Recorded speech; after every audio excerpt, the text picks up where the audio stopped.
Is that musician Kelly Khumalo has passed away at the age of 51. We will speak to her colleagues.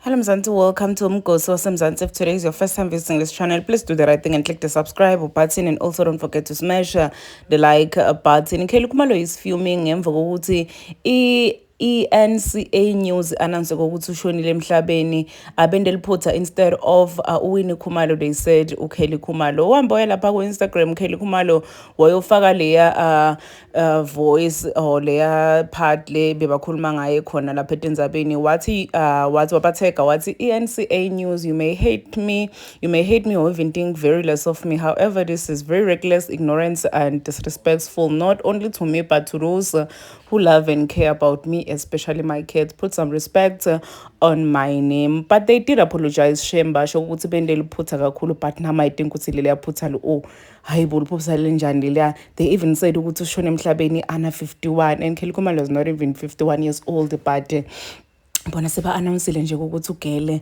akasekho emhlabeni. Bantu lapha ku Instagram had a lot to say, even laphana kubo TikTok bathi hayibo kahle wena noma ngabe kushone wena musibengekho inkinga. Some were even saying ukuthi there was no need for le NCA News ukuthi ithi sorry ku Kelly Khumalo because naye siyatati tigigaba takhe, but we know vele ukuthi they were wrong, so bekumele vele ukuthi baqolise. So vele ayithatha uKelly Khumalo indzaba wenda I big deal wayofuna naye ukuthi trending makayoyiposta lapha kuma-social media platforms kokuthi asho kokuthi hey nini ngade ngijwayela kabi ngiyaphila saka mina nami ngiyatibuta ukuthi kutholakale njani bagcine sebathi Kelly Khumalo instead of Winnie Khumalo. Hayi ndiyakhala. Please do comment what you think below down in the comment section. Don't forget to hit the notification bell. This is the end of my video. I am signing out. Goodbye.